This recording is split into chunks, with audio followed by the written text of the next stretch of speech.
Good evening, Blog everyone. Talk Radio.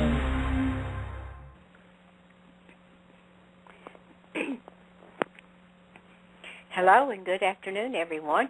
You're listening to Abuse Freedom Live with Josie and Jane.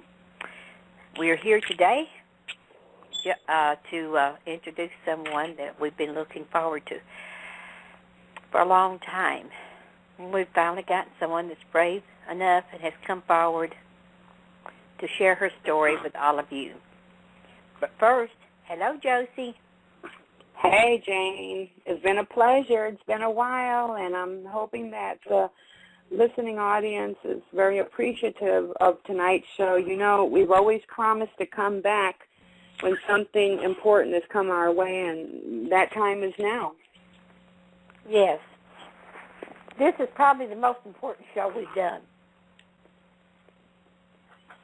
It certainly is, and I'm hoping that we've reached the masses. I know a lot of people out there were very interested, and they're very happy to see that we're coming back and doing these types of shows again. And so without any more further delay, I'll let you introduce our guest, and let me bring her on board. Give me 1 second here. Okay. Okay, Jane. Hi, April. Welcome to Abuse Freedom Live. Hello, how you doing? I'm doing just fine. I've been anxious and excited about this show tonight. Excited because you have the information that so many parents out there that have gone through hell have been trying to figure out just what goes on behind the closed doors of CPS. And with this, I'm going to kind of turn it over to you to introduce yourself with what you want to, and to start talking about some of the issues. Okay. Yeah, Jane, I worked for Child Protective Services in the 90s, and I was actually support staff, not a caseworker. But I had access to a lot of information and a lot of things that were going on over the years that I was there. And the agency itself has, I kind of call it an interesting monster. At the time I was there, it just felt like it was kind of all-consuming. It was the largest agency, state agency in that state, and it took pride in that, and I always found that interesting because, you would think that it was an agency that wished it didn't have any business, but in reality, it created its business.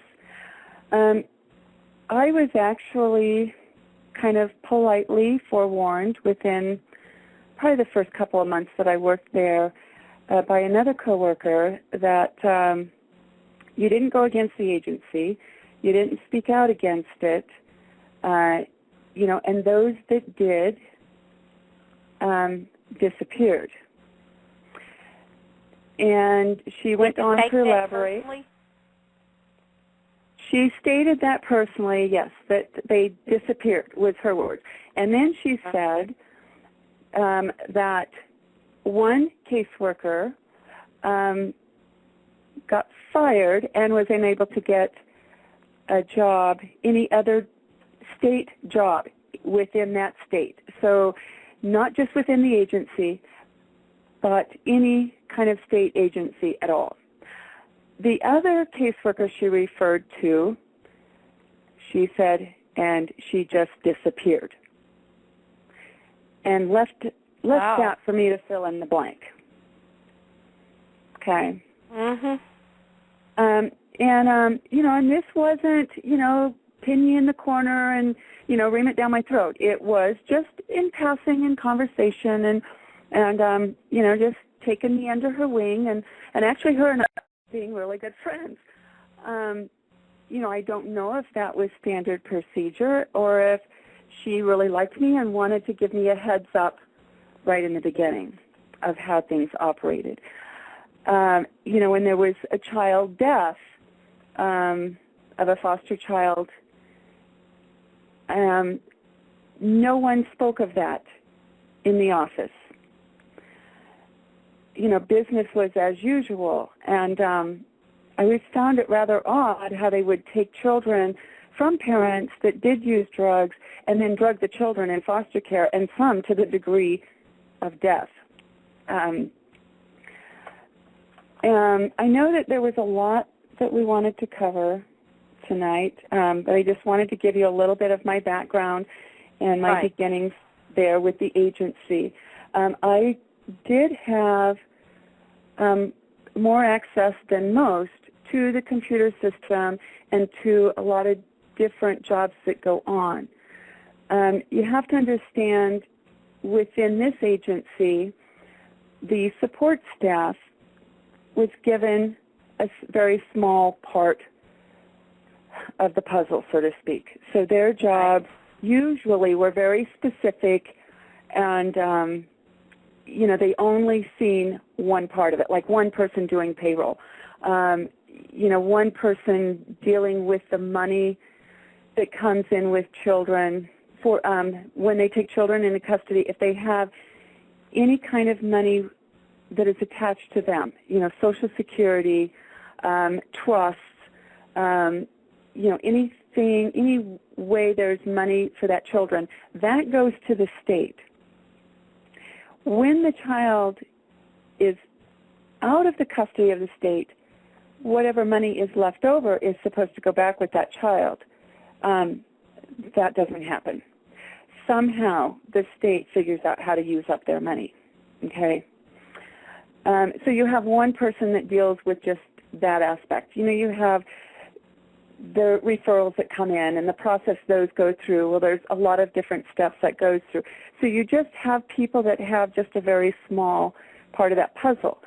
Well, my position was unique in that I had access to most all of those positions, okay, so I could see the big picture.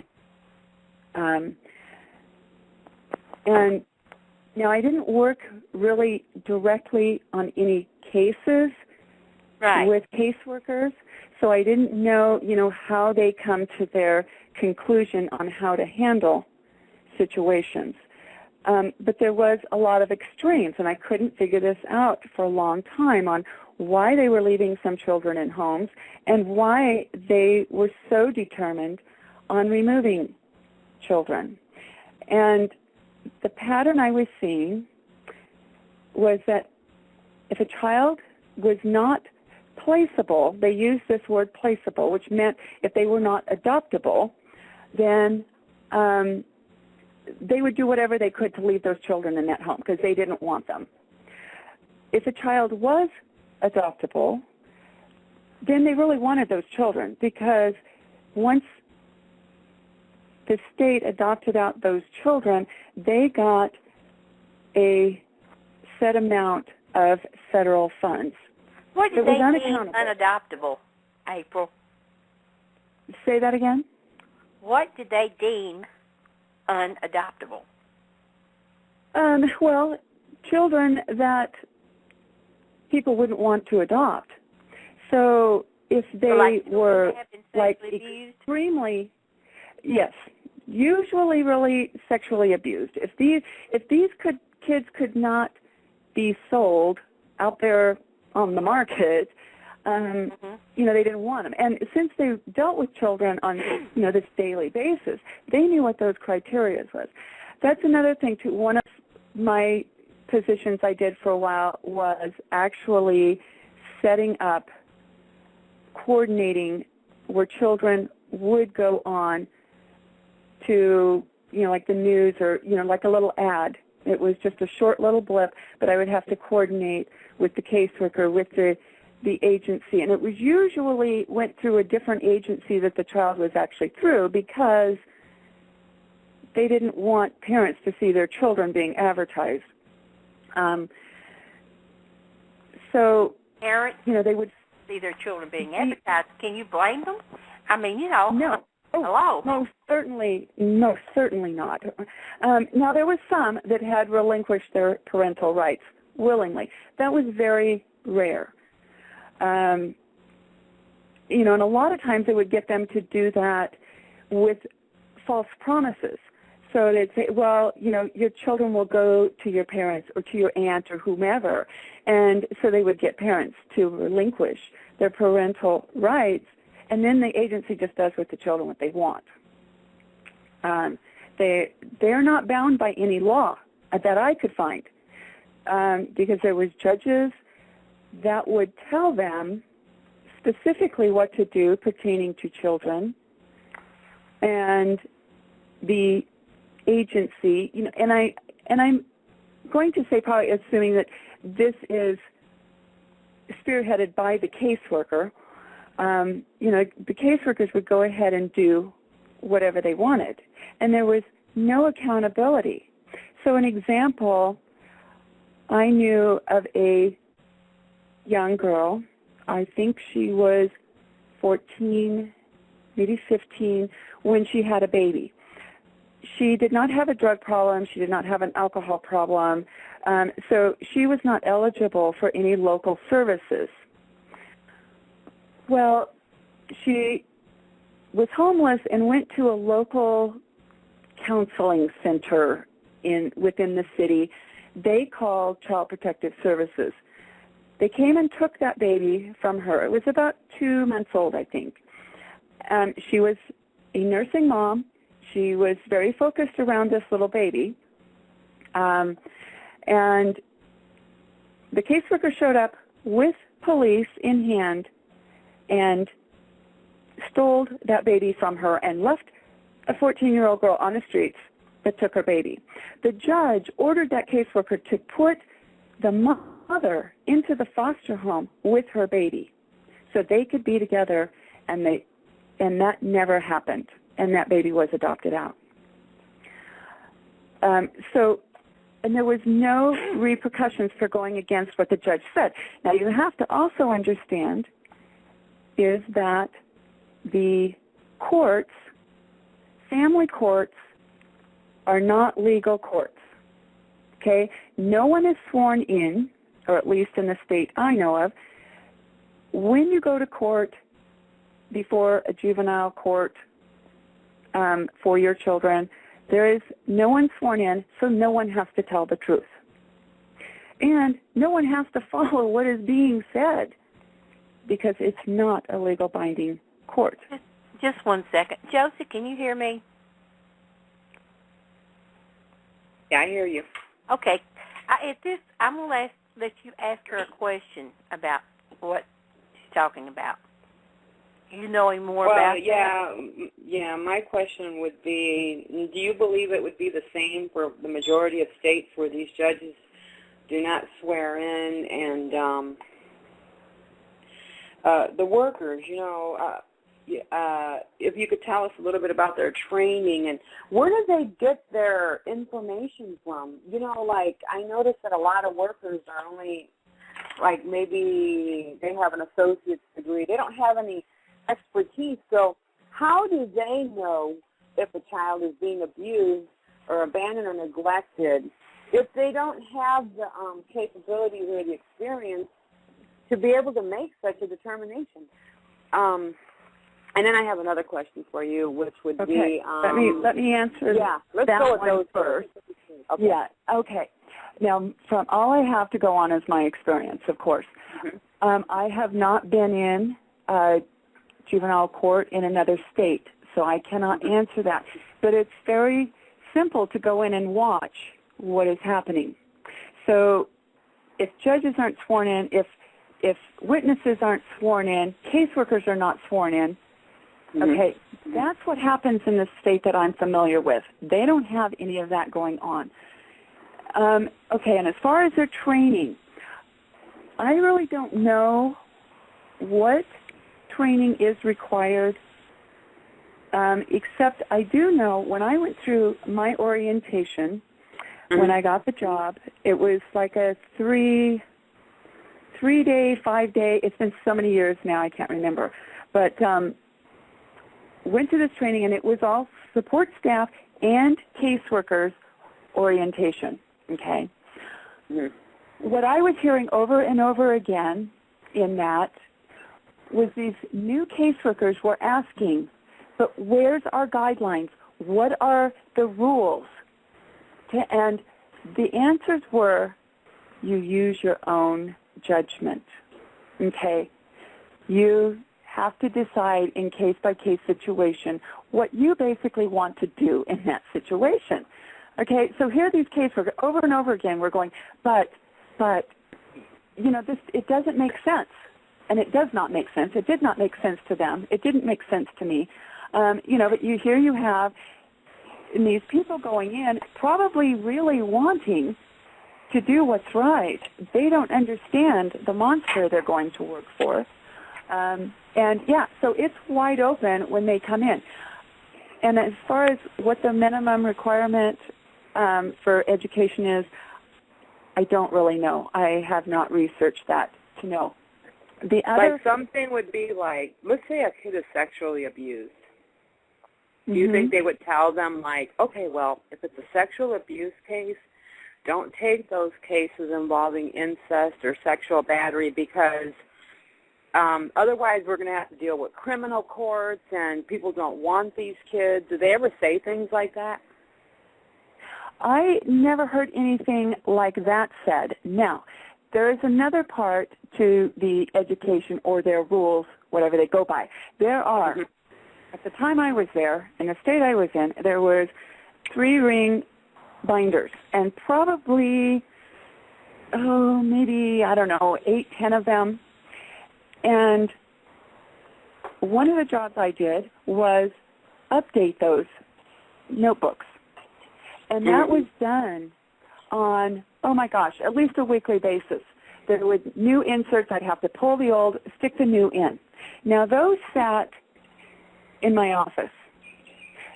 Rarely did caseworkers come in to verify what the requirements were, what the guidelines were.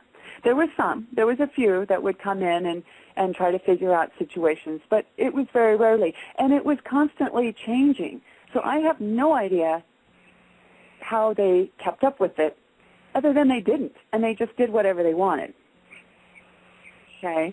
So actually it was just based on their prerogative, even if they didn't have the training and expertise necessary to determine if a child was being abused or not. Right. Now, there's another part to this that I was not familiar with, and there would be caseworker meetings, with the supervisors and caseworkers. I was not involved in those, so I don't know what went on behind those closed doors. All I know is what I had in front of me and what I heard. Now, one incident, I was in talking with a supervisor. A caseworker walked in asking that supervisor for taxi funds for a father who had custody of his children that he was sexually abusing. Now, they have requirements, and these requirements are totally ridiculous. They are set up for you to fail. But they have the requirements, the hoops you have to jump through, when you get caught up in this system. Well, this father lived out of town, did not have a vehicle, but had to get to these meetings. So this caseworker was wanting to provide funds for taxi service to make sure this man got to his meetings because she wanted to make sure that he would jump through all the hoops so they could keep those children in his home because she said, quote unquote, these children are not placeable. We have to keep them with this father. Oh, wow, that's terrible.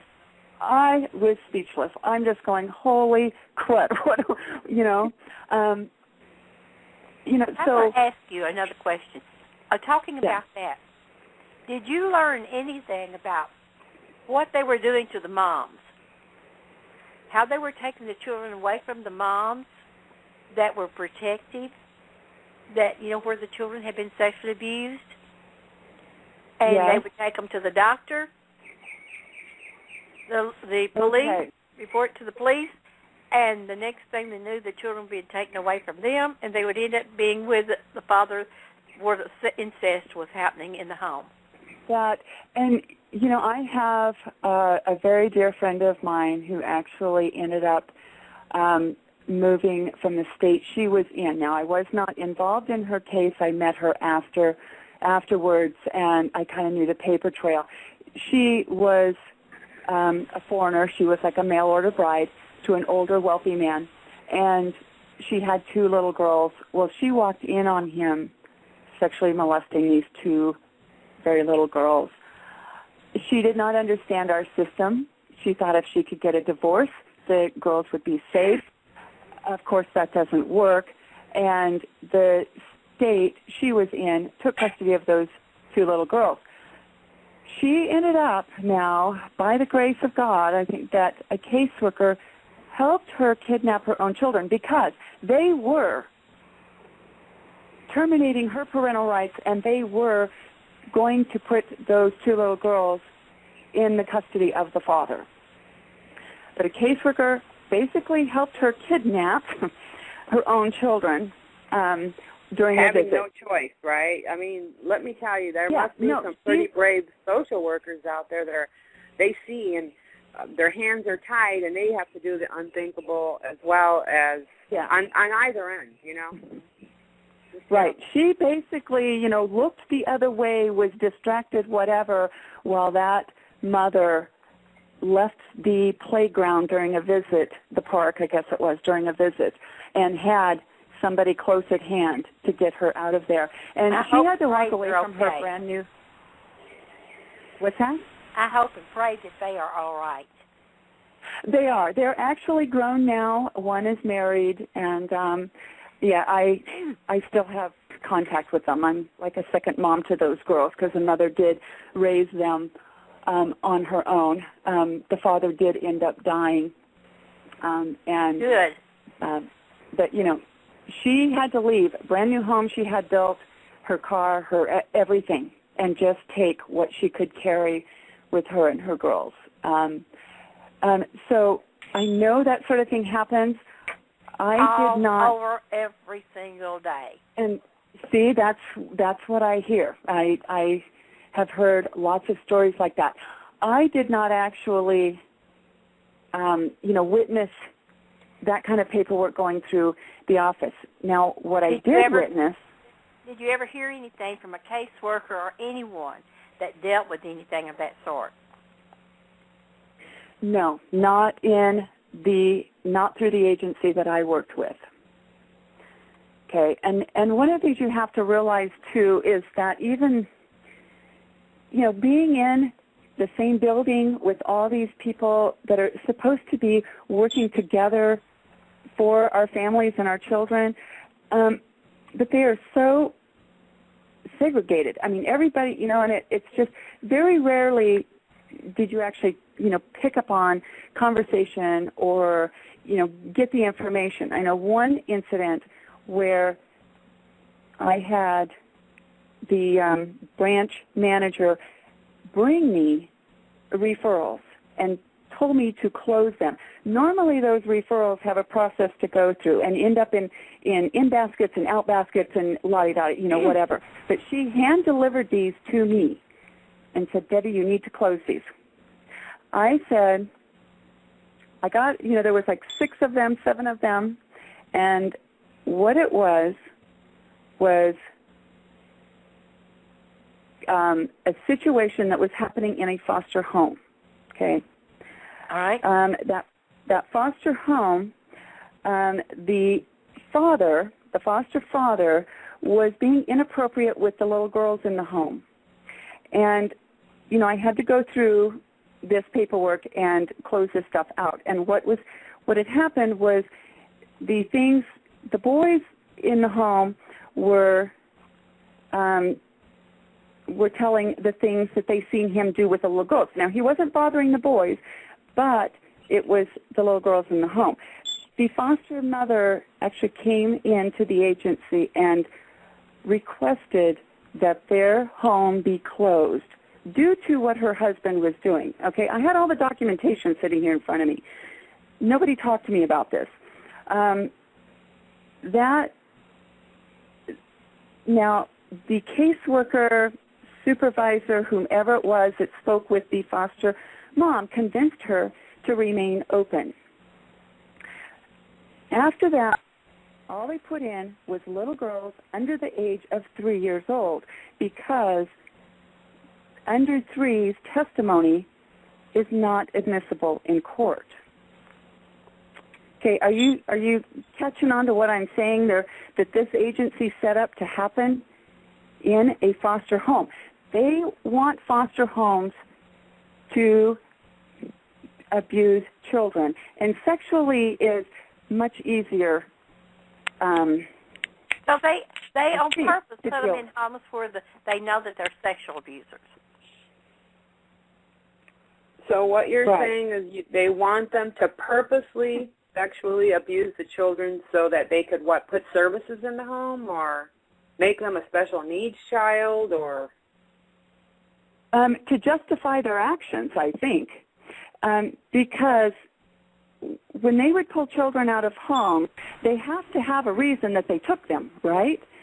Exactly. So if they could create that. Now, here's the other part to that, is that they have their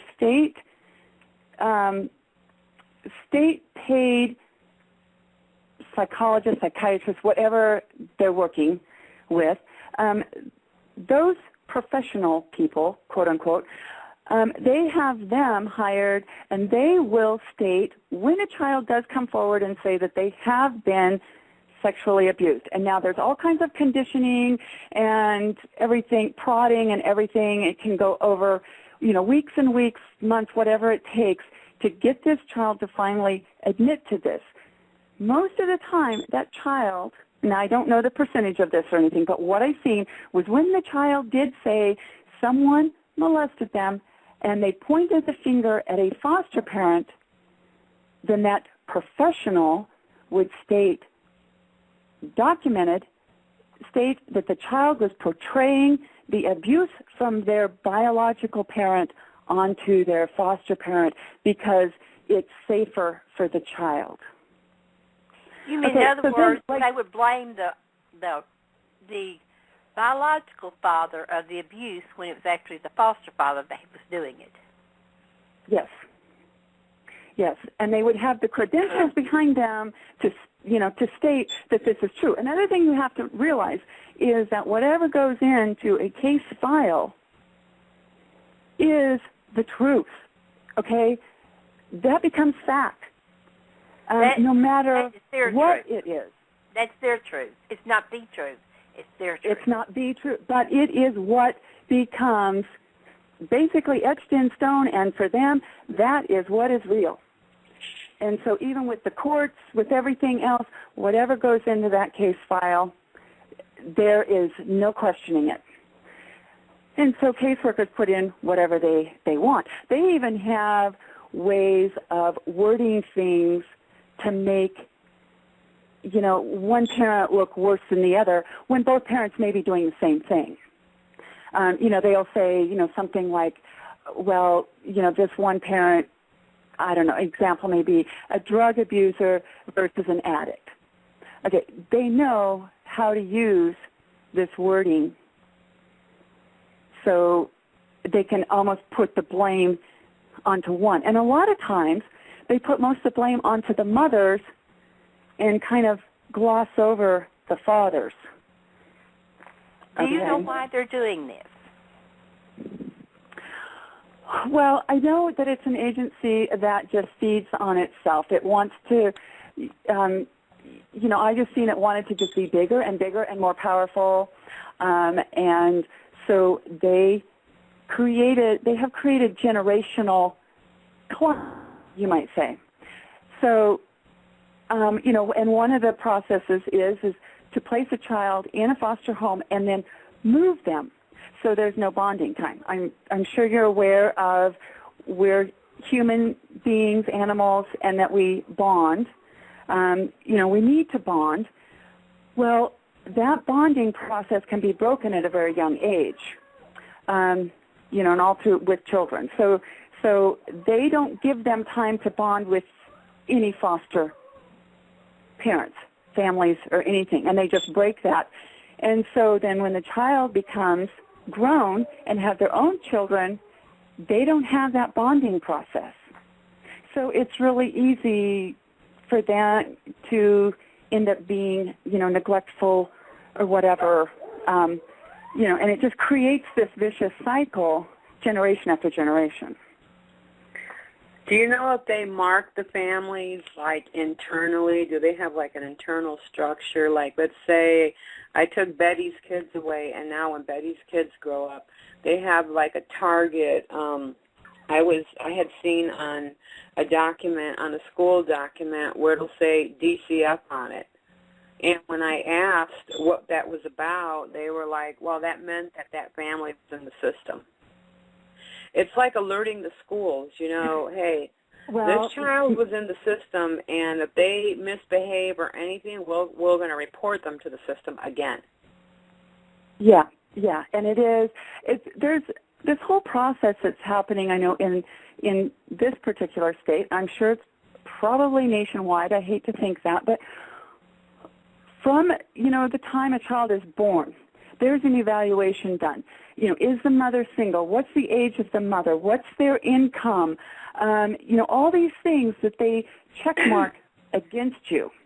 Okay, so if you have, a young 19-year-old single mom that has only worked a minimum wage job, well, she's pretty much red flagged as, potential to be able to take her children from her. Exactly. Perhaps people that receive public assistance, huh? They're so trackable if you're getting public assistance because they know where you're at all the time. If you get food stamps, I'm sure that they can track you really easily. They were just saying the other day on TV, 47 million people are on food stamps. And they're saying it's breaking our budget, but well, if we didn't have food stamps, we'd probably have a whole revolt. So, and that's a whole other topic, but you are right. Exactly. But we're talking about, like, the tracking. Yeah. Can you be tracked by the services, and they'll always know where you're at. And exactly. Now, when a referral comes in, you have the front receptionist office, whatever, they take the calls in, they take down the information. That goes into an inbox where a support person, it actually goes to an intake worker. The intake worker looks over and decides whether they want to not follow through, follow up on this, want to close it, and I don't know what those criteria are, or if they want to pursue this more. If they pursue it more, it goes into a different box that support staff picks up, and then the support staff pulls the hard copy file, if there is one, and check that off, that here's the hard copy file. They go onto the computerized system, the statewide system. They can pull up their current address, their current services, state services they're getting, and, any past history. So we know if they're on unemployment, we know if they're receiving Social Security, if they're receiving any welfare benefits at all. That's all printed up, pulled up, printed up, and attached to it. Okay, so why do they need to know what their income source is? Well, if they're low income, they are a big target for intervention, for coming in and, it's almost like they think that they're just products to produce children for the state to gobble up. Now, there's another part to, the agency creating these generational things. This part is a really big pill to swallow. But I worked with other agencies, outside agencies that would come in and do audits. And they would require certain files. They would give a list of the names of files that they wanted to see. Sometimes it would just be, I want to see all the D files, or they would have specific names. And then they would spend time, days, going through these files and kind of auditing the agency. And I don't really know specifically what they were looking for. But we went through these a lot. Well, one particular person that had come in to do an audit, I ended up kind of working with them. They're usually pretty private, but we got to chatting at one point, and he did mention children getting lost these are foster children, children within the state, getting lost to satanic worshiping rituals. I also know from personal experience that children are also used for pornography. There has been caseworkers, lawyers, judges, whatever. Pornography? Pornography. Child pornography. Yeah. And there have been those charged and found guilty by a jury trial of using foster children in pornography, for pornography purposes. You mean caseworkers or people that work for the government?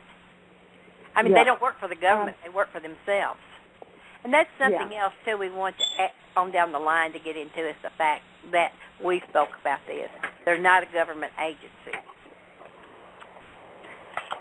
So yes, and there has been cases where they have been tried, found guilty by a jury trial, but then never prosecuted. So children, I know in this particular state, are being used in making movies for child pornography, and it's these foster children. Oh, my God. So there is money made everywhere. You have, I know of one caseworker that was an attorney and had been a caseworker for 15 years. That person could have made a lot more money as an attorney than as a caseworker. But there was kind of some hanky-panky sound going on. What's that? Why do you think he was working as a caseworker then? Well, I see it as black market. This was a person who was high up with attorneys, with judges, with the police force. I think they were just after children and getting kickback money. I don't have that documented. I didn't see that going on, but there was enough clues and enough details. That person even changed their name because they were ordered not to take their cases before a certain judge anymore. But you change the name and the problem goes away. And that's another, is that a lot of the caseworkers do work under an alias name. Wow. You mean when the caseworkers go before the judge, they use an alias? Well, while they're working, as a working entity, yeah, they have an alias name. A lot of times they'll keep their first name, their first legal name, and then just use some random alias last name. Why would that be necessary if they weren't stealing these children? I mean,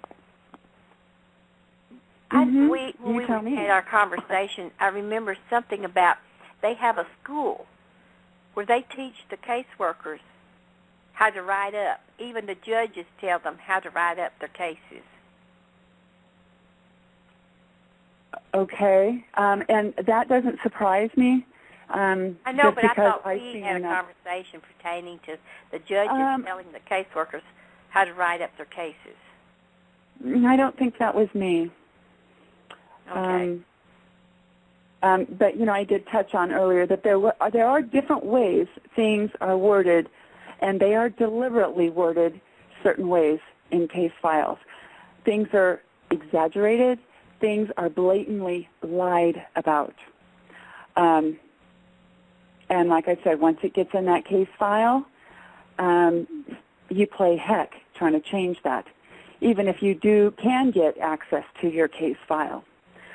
An interesting tidbit still about the agency, but a little history. In this particular state, the agency was set up originally to help families.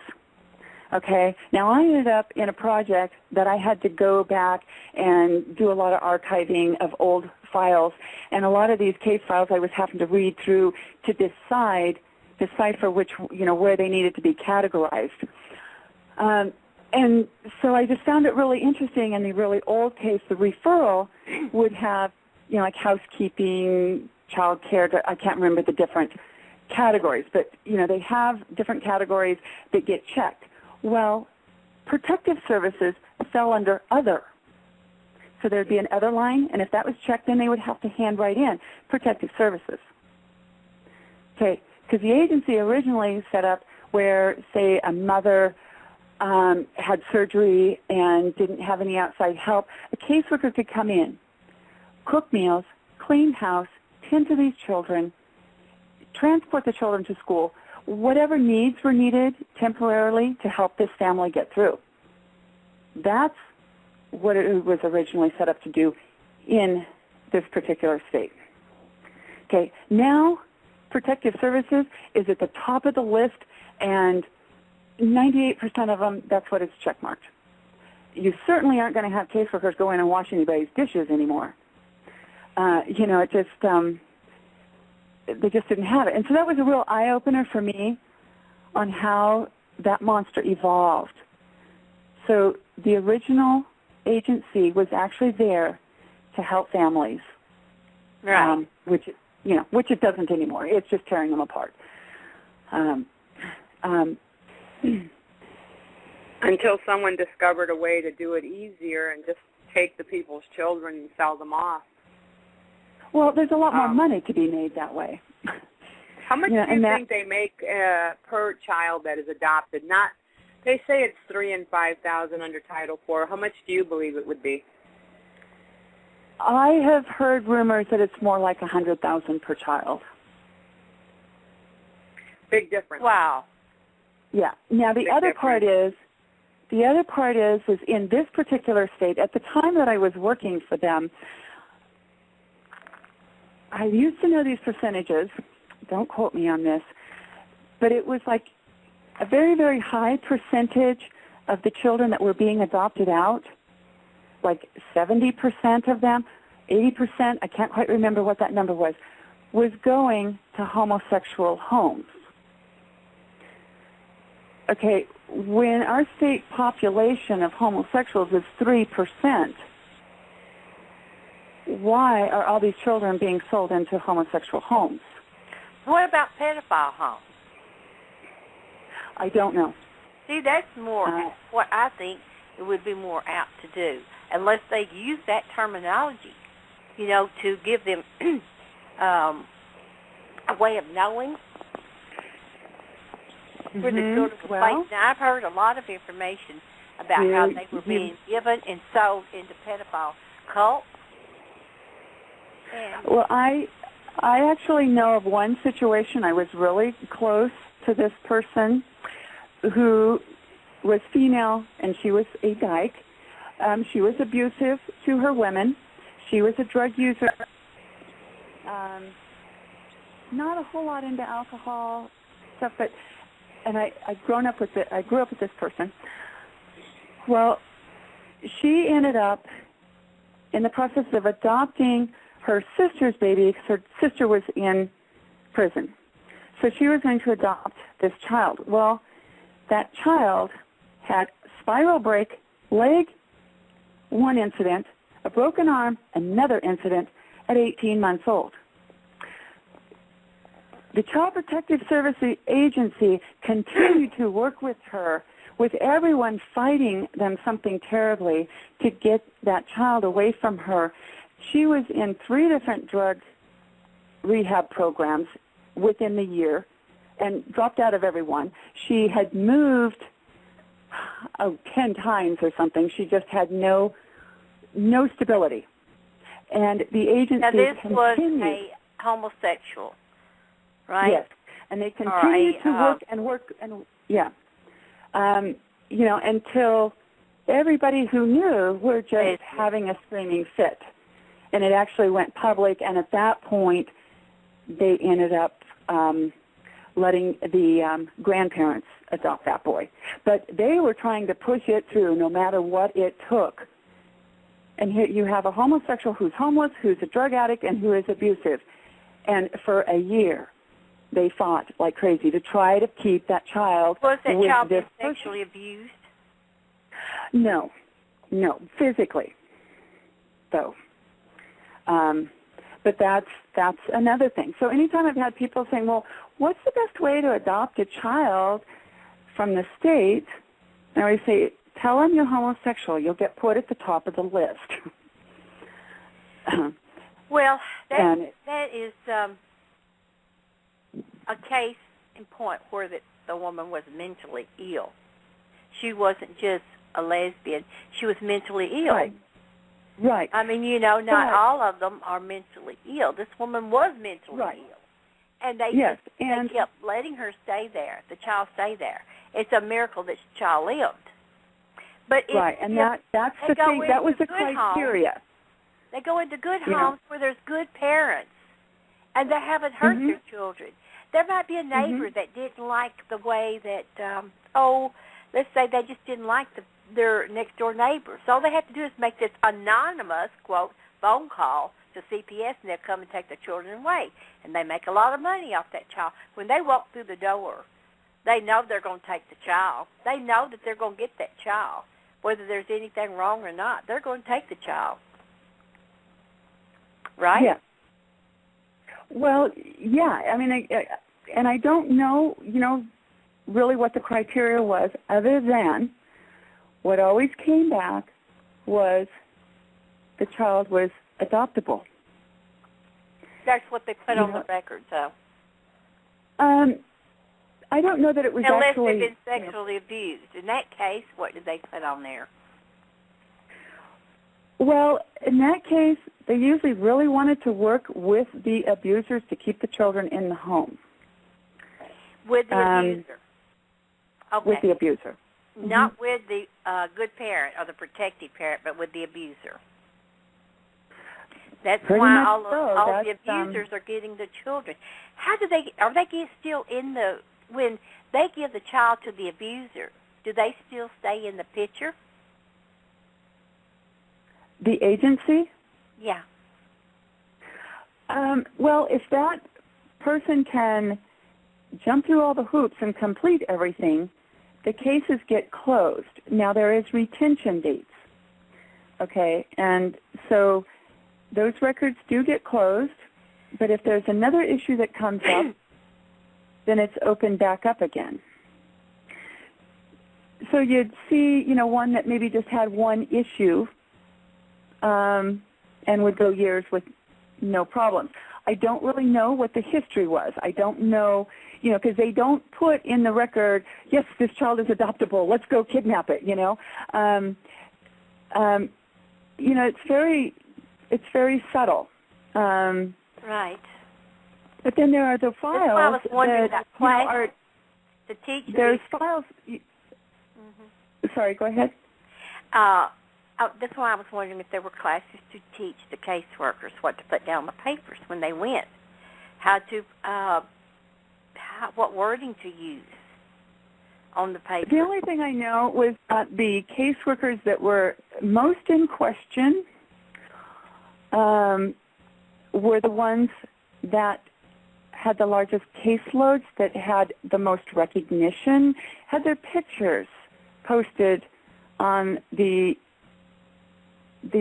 branch manager's door. They're the ones who got all the recognition. The agency I worked for, I can't quite remember how many caseworkers there actually was, but say if there was 20, you had 5 to 7 that got top ratings and got the kudos and got all this recognition. Those were the ones that scared me the worst. Do you think they were getting paid under the table? I never seen any signs of that. Any documentation of that. Okay, but you can tell. I mean, they'd be driving big cars. They would be living in nice homes, wearing designer clothes or name. Yep. You know what I mean? Expensive brand name clothes. Oh yeah, they definitely looked like they were well cared for. The caseworkers that actually wanted to make a difference and do right, they were the ones that would be totally stressed out. no recognition, the mouse over in the corner, because one of the things was is they weren't part of that wheel, and so they didn't get the support and the kudos and everything that those chosen few workers did. So you have to know that caseworkers are all different.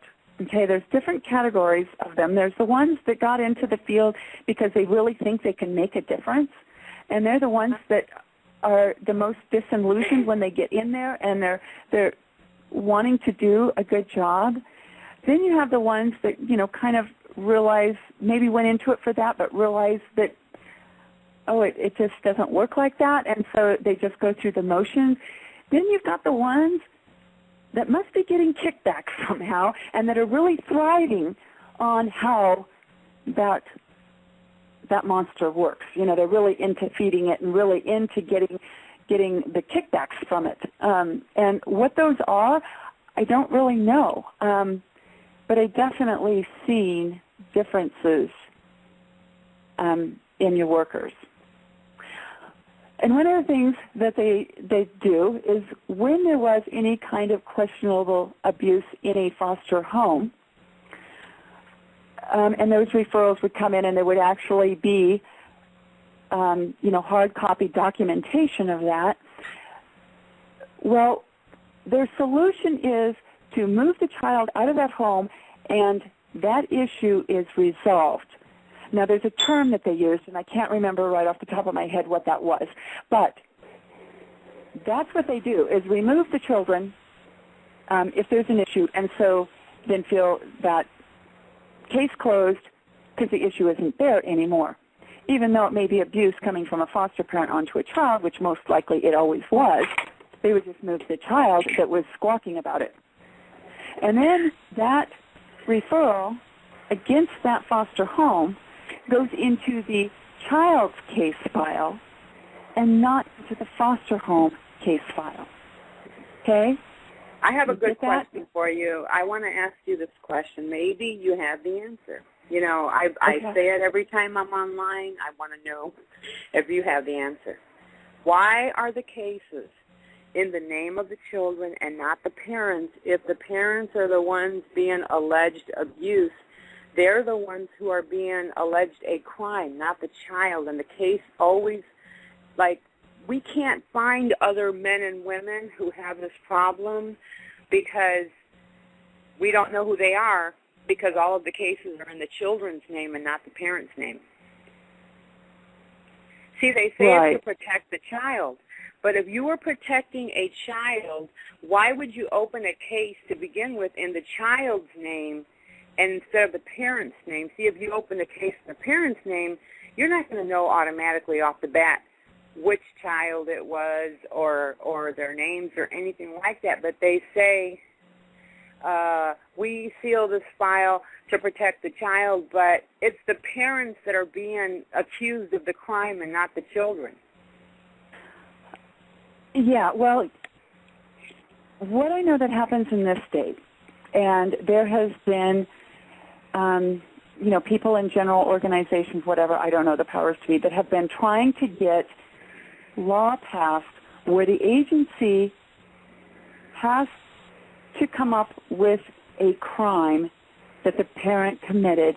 So then the police come in and arrest the parent for the crime that caused the children to be removed from the home. Okay, so then, because now they can go into your home and remove your children and nobody is charged with a crime.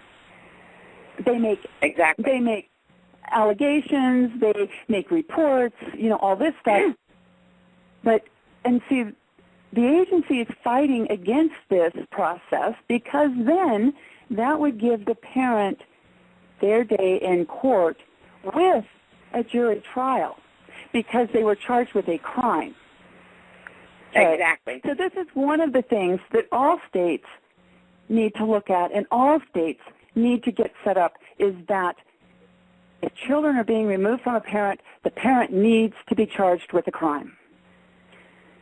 I think that they don't do it is because you can't charge somebody with a crime. Like if you go into someone's home and you're saying, oh, God, you don't have no food in the fridge, or someone's gotten out of work and you come in, the worker comes in, there's dirty laundry, dishes aren't done, that's not a crime.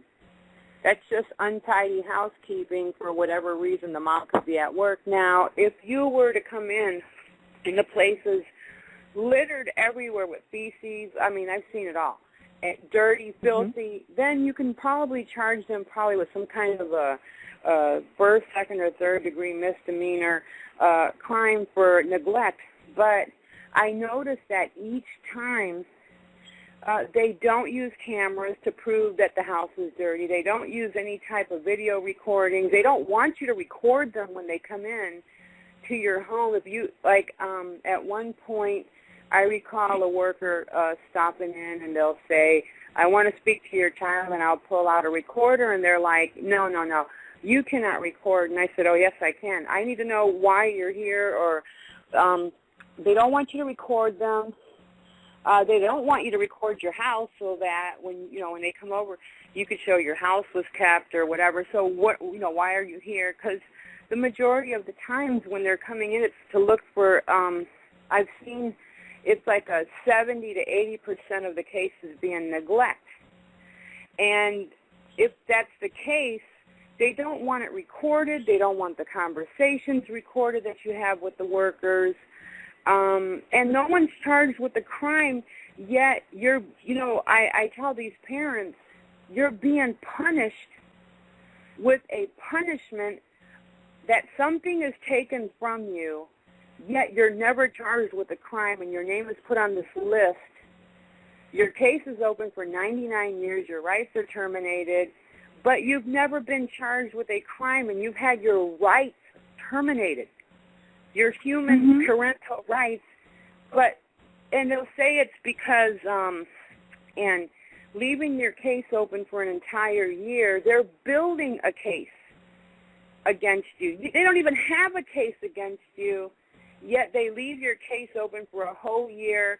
They put you through the case plan so you could fail it, so they can say, you know what, you couldn't follow our case plan, so, you're an unfit parent, and this is like a really, really big game for them.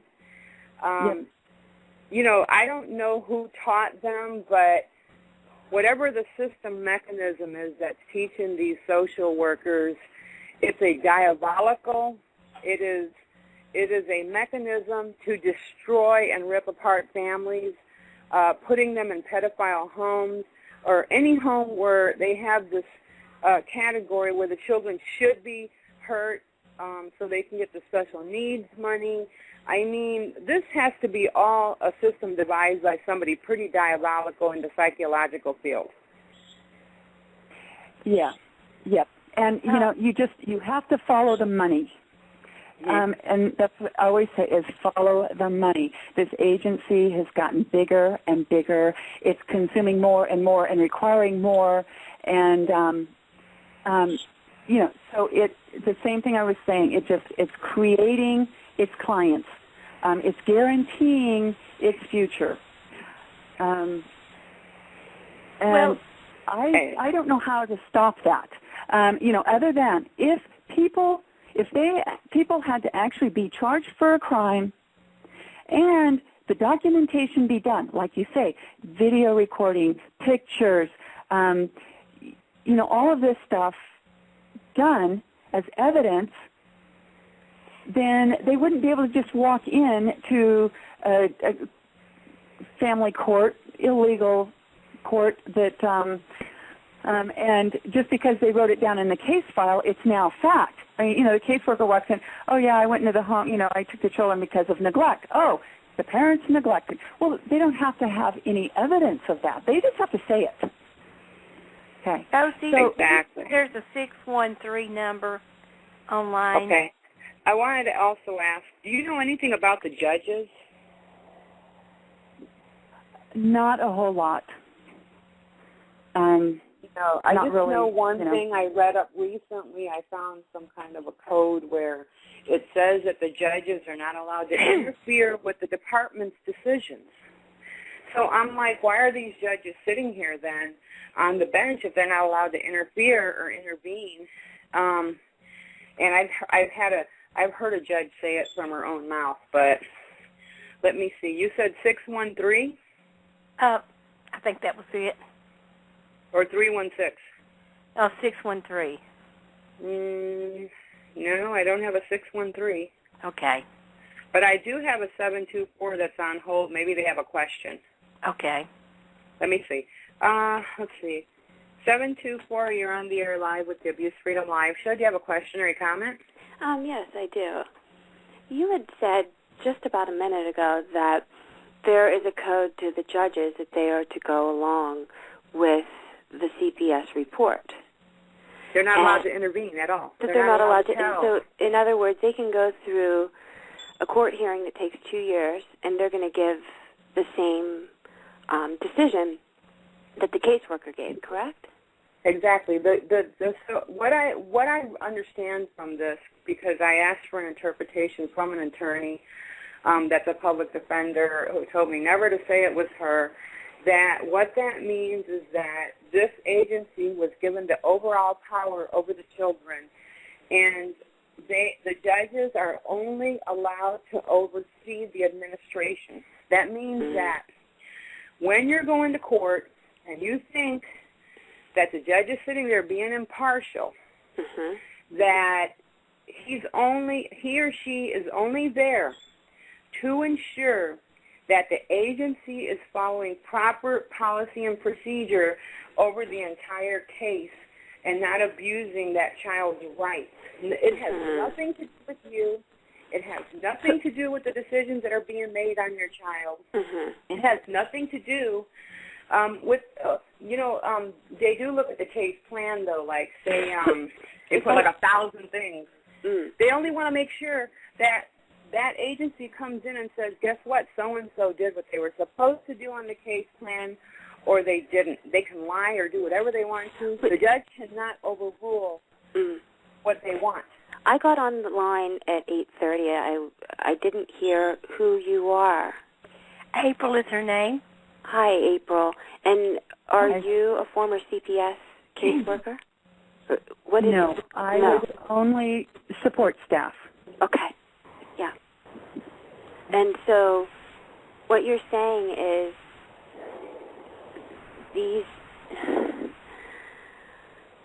if these judges are doing that and they are basically playing out it's just a game, really, because the decision's already made.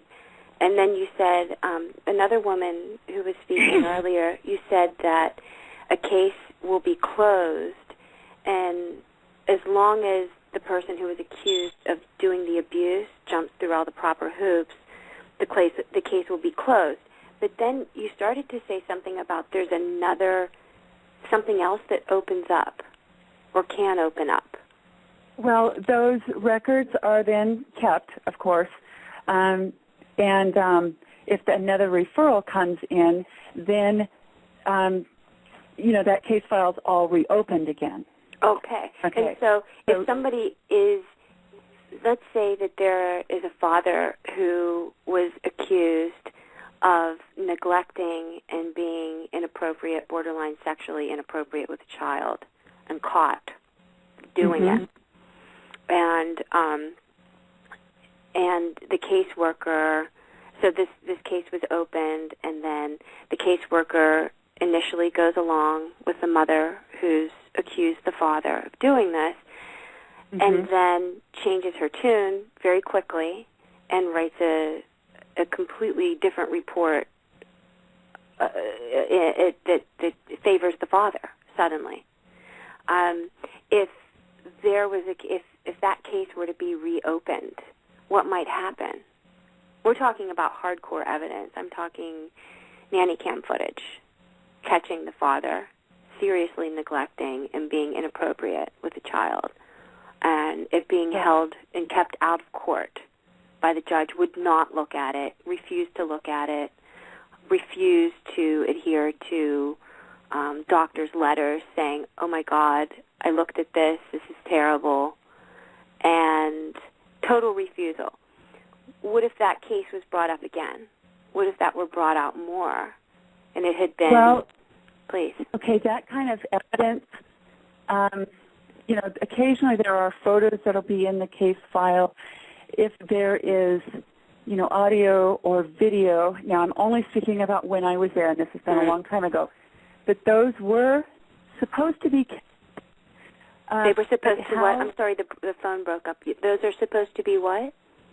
Kept and documented in the file.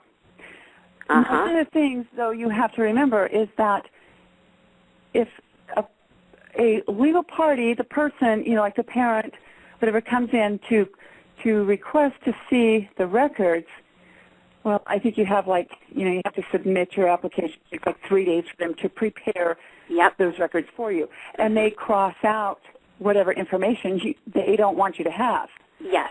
And so it may not show that documentation is available. So what do they do with a parent like this? I'm sorry to interrupt. Did you say something? Did you want to say something else on it? Well, it's a tough call, and I wasn't there making those decisions, or I wasn't there having people tell me why they were making those decisions. Mm-hmm. The only consistency was following the money. These children, then, if they were placeable, if they were easy to be kept in foster care. Now, one of the things, they always want the kids to be special needs. So you would think that they would go after these children that are really genuinely abused and neglected and all this, so they could have them special needs. But they can create the special needs. Okay. What if it is when they get them? Please. Well, special needs, when I was there, and I'm just going to throw out numbers. Say a foster parent would get, say $400 for a normal foster child. Well, if the child was on, medication, well, that might bump up to $650 per child. Or if the child had to do, extensive counseling and medication, maybe autistic, something like that, well, it could jump up as high as, $1,200. Now, I'm just throwing out numbers so you can see the comparison. I do. What I'm talking about is if, say, there was a mother who accused the father of neglecting and abusing the child, and the father ended up getting custody. Then, why that is happening? I don't know. I don't, unless they're looking at future generational things, so they go, oh, well, this child's going to produce children, and they're going to be so screwed up that we're going to get their children. You see this generational thing happening. What kind of hoops were you talking about that the abusive parent would have to jump through? What type of hoops? What is the... would be, the different classes, the different things, usually, and it's not always just, well, I guess you'd have to say the abuse, because the parents that had their children taken away from, justifiable or not, all have to go through the hoops, and it was usually set up to where it was every day. You had a different class, you had a different place to be, then you had your visits, and and it was just set up in such an intense schedule, and if you missed one, it's a check mark against you. So they set it up to where, well, I always say they're set up for failure, because there was just such now, heavy are you schedule. thinking about the fathers that that have been abusive or sexually abusive to their children? I'm just referring to the parents that lose their children. I'm not giving a reason. I'm just saying whether they had just cause or not, there was the hoop. So going back to that man that had 3 children in his home and didn't have transportation, well, they have these hoops that are required.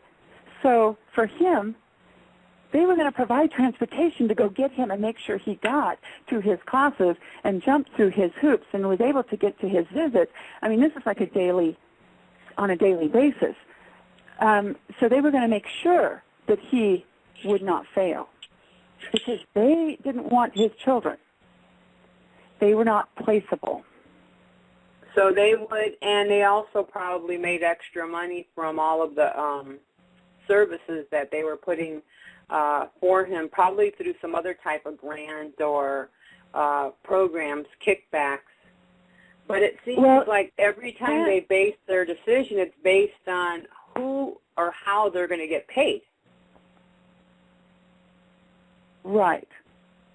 Well, and if they rack up, all this stuff that they have to do and provide and all this money that it costs, well, their budget just gets bigger and bigger. Okay? Exactly, and exactly. Most likely, the ones running it, oh, well, this is just such a big problem. We need more money. Their salaries get bigger, and it just grows, and it's all about the money. So, right. Well, that's how the agency grows, but it's terrible because, I was going to ask you, in these cases, have you ever seen a pattern where each year the amount of children that come into the DCF portal increasing a little bit every year? Have you ever seen a decrease? Never a decrease. And constant complaining that caseworkers' caseloads are too large. Okay, they just have too much caseload. They're just overworked. It's overwhelming. And so they're constantly, well, I think it's a federal government thing, but they constantly, just complaining. So then more and more taxpayers' money will go in to the agency. In reality, when you look at their case file, any of us could probably look at them and realize, well, they don't need services. They don't. What are you doing? Give those people back their kids. You could probably close out half of them, and our society would function probably much better than it is now. Exactly, but I thought that was so important that you brought up how every family gets that case plan, and the second part is that those hoops, you can walk into a courtroom and ask them, are you kidding me? Are you just joking? I have never seen a case plan that required you to be at 3 different types of therapy in the same day. Oh, yeah. I had one client that went to one therapy, then they expected for that person to catch a bus and go to the next one, which was one was a one-on-one, the other one was a family, and then the third one was some type of observational therapy. And they would write a report later saying that child fell, bumped their head, and the client would respond, there is no baby crib or anything in that placement where they go to meet the child. So if the child's falling down, perhaps it's because you have the inappropriate setting to even have a visitation with the child. And it was just a constant barrage of writing up that family member over such, I have heard some stupid things. But when the agency is setting up that family, you could smell a rat a mile away. There were days that I could stand in a courtroom and literally, I've listened to people and they'd tell the judge, you are stupid, and I know you're setting me up, and they would just walk out that courtroom. The judge would pretend. I've seen the looks on these judges' faces where they are not surprised. They have this smirk on their face, like, I know that this is the way it is because I'm going along with it. I just see it in their face. This is like a joke for these families. The joke is not a joke because their children are being destroyed, but they are in shock when they see that this is actually going on in our courtrooms. Right. And people don't realize it until they're caught in it. And it's usually when they get really deep that then they start looking for outside help. And it's hardest to get them out. Somehow, this needs to be educated to the general public so they're aware of what they're up against. And realize that caseworkers lie. They will tell you whatever they want you to hear to get their way. So an example was a young mother who had had a couple of her children taken away. She was pregnant. She was going to do an in-home birth, but the caseworker informed, oh no, we'll go ahead and release the baby to your mother. Okay? So they had all the documentation. They had documentation in hand. So they went to the hospital, had that baby. They did a lockdown and took that baby away from her as soon as it was cleaned up. And she was never to see her child again. And but they're going, we have it in our hands. I mean, police were there in the delivery room ready to walk out with this baby. And so you cannot believe anything the caseworker says. Now, I do have to say, there are those caseworkers who are truthful that really, really do want to make a difference, but they're fighting against the monster they're working for. And so a lot of times their hands are tied, because they have the supervisors, the whole department heads, the branch managers, they have all of that above them. But it does start with the caseworker, I think. Once that referral is called in, I always tell people, never call Child Protective Services unless you think that child's life is in danger. Because you can call the police, and when you say child in danger, they say, you've got to call Child Protective. They wash their hands of it. They don't have any control. The CPS they're above the law, okay? And they're not going by laws. They're just going by procedures and policies and falsified courts.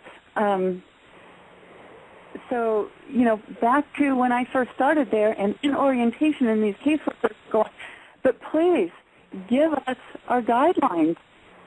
What do we, how do we decipher from one case to another? And it's like, hey, it's your own judgment.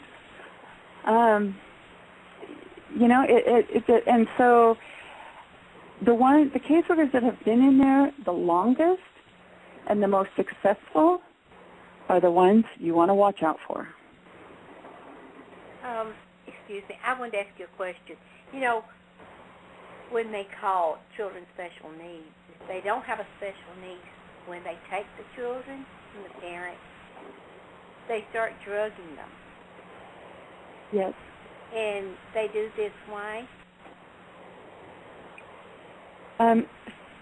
For the money. They want to build a case. They want to build cases for these children to justify their actions. Okay, so that's why they like homes that molest the children, because then now they have children that have been molested. They medicate them so that they can say, well, this child's on medication. They're building the case to justify their actions. And it justifies why they keep them for a whole year. Yeah, to make sure the damage is done. Mm-hmm. Exactly. They keep them for a whole year, and the law states, the code states you have 60 days. That person has a right to a speedy trial, and you'll bring that justified to the courts, and the judge looks at it and throws the paper to the side. I've seen these judges. I was telling Jane, and I did it on a previous show. I don't know if you've ever heard our shows before, but I sat there one day behind a curtain, and I was sitting in the courtroom, outside in the lobby, and this general magistrate was giving a huge meeting to all the public defenders, and she was literally lashing out at every one of them for every case that was overturned that the parent won on the Court of Appeals, telling them where they made their mistakes. And I'm saying, oh, my God, do I believe that I mean, this lady saw my face.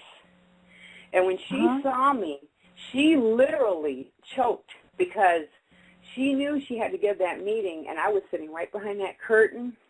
And she was just fidgeting because now I'm going to know their secret, which was you're even training these public defenders to purposely lose those cases. And what in the heck are you doing sitting there with public defenders who are – and you're supposed to be an impartial judge. These public defenders are supposed to be defending the parents, and you're sitting here giving them a meeting and cussing them out, calling them stupid, telling them that they let these cases get overturned and that the parents got their kids back. And I'm thinking, am I seeing and hearing this correctly? And I try to tell the parents, you are the only person in that courtroom standing by yourself. That not even the public defender is there for you. They are there to feed you to the wolves and basically hand your, they're going to go ahead and keep that case open for a whole year until they can gain their leverage and adopt your children off. But, I agree with you. We have to open some type of an agency where people have to know what is happening here. Right. And every agency now is ordered, including firefighters, police. If you call in a domestic violence, reporters. Yes, they're mandated reporters. They don't even take a domestic violence. I was told by the station here where we're located at, we're in the state of Florida, that if you get a domestic violence call or a mother goes into a safe house, a domestic violence shelter that is run by the state or with any type of government funding, they have to call the child abuse hotline. Every single call of domestic violence, and that means no woman is safe. No parent. Because if a man calls you have to go back. Still going to call. You have to go back to, that situation where these caseworkers are getting a butt chewing because they lost their case, because they lost money. They're losing the money. That's state money. What percentage that comes in for all those parents children win cases? What's percentage of parents that actually get their children back? Oh, Flordy, that's a good question. That would be a good research thing. Very, very slim. And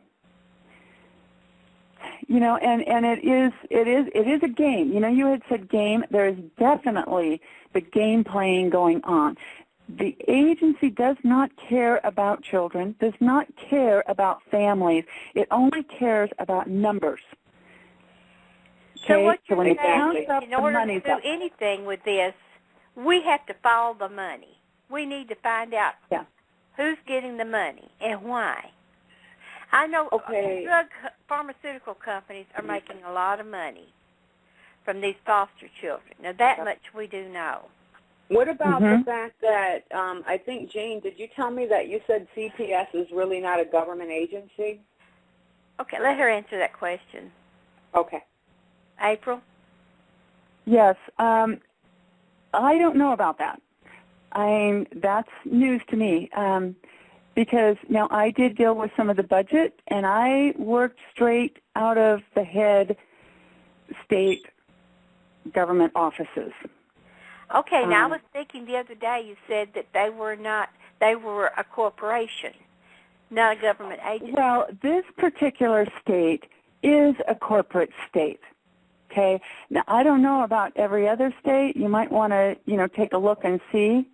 But ours is definitely corporate state of, and so meaning that they're a corporation, they're in it to make money. Okay. Oh, so that's something important to know. That's why they don't care, and I want to see, I'm going to bring in, let me see, I have here a 310. They might have a question here that you may or may not be able to answer, but let's see what we can do here. 310, you're on the air live with the Abuse Freedom Live show. Hello? Hello. Oh, hi. I didn't know if you can hear me. Yeah, welcome to the show. Hi, thanks. I have a question. I'm out in California. It doesn't make any difference where you're at. My situation is a little bit different in that my son is being abused by his father, and I was forced on monitored visitation for reporting the abuse. And then when my son showed up with bruises in front of the monitor refused to report it. Next time there was a different monitor, and he said, hit me. The meantime, the other time he said his nanny hit him, and he's afraid of his nanny. He's hiding, defecating in his pants, all these signs of abuse, and can't make eye contact anymore, developed a learning disability, failed in kindergarten, blown up, like, I don't know if they've got him on medication or what, but, you know, my son was a sweet, sweet, innocent 5-year-old, and why his dad's beating him, other than he's a drug addict, I don't know, but his father is very wealthy, and the time when he had welts, it was last year in April, the monitor told me to go to the police station and report it and take photographs, which we did, and my son told the police that his dad beat him. And the police officer says, oh, yeah, I was spanked as a kid. That's no big deal. The police officer didn't report it. So then my ex-husband stopped all visitation and dragged him to court by forcing him to go to the police station. I found out the police never reported it to DCFS. The next day I called Children's Services, and they opened an investigation on the father, and he got all his lawyers involved, and they wouldn't let him see my son until the bruises were gone that time.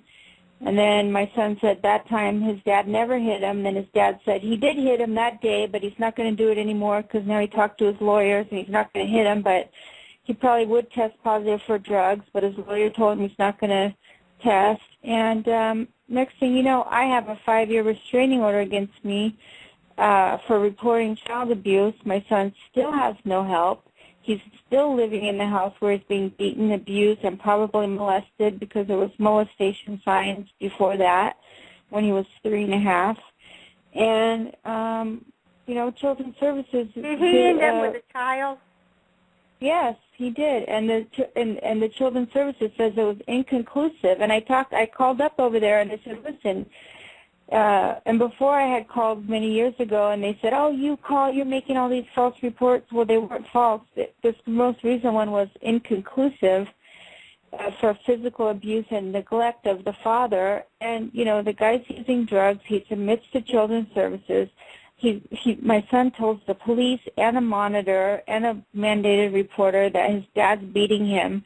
A parent at my son's school, my son told my dad's beating me. She told my son's school, and they said they couldn't do anything about it because it was during spring break and they don't have any jurisdiction. And my ex-husband and his attorneys are running circles, and my son's being abused, and now he's stuck in that house and he hasn't seen me for a year.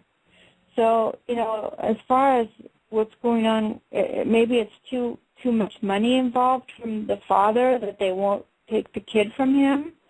I mean, you know, from what you're telling me, they're taking kids left and right, and this is a different situation.